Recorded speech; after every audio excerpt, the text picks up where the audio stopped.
আসসালামু আলাইকুম রহমতুল্লাহি ওয়া বারাকাতুহু। আমার নাম লাবি হুসাইন। আমি একটি গজল পরিবেশন করছি। শুরু করছি আমার গজলটি।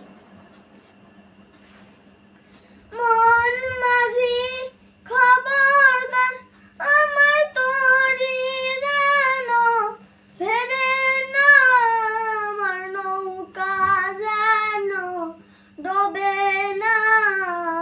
মন মাঝি খবরদার, আমার তরি যেন ভেড়ে না, আমার নৌকা যেন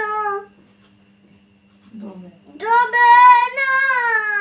মন মাঝি খবরদার, আমার নৌকা যেন ডোবে না। আসসালামু আলাইকুম রহমতুল্লাহি ওয়া বারাকাতুহু।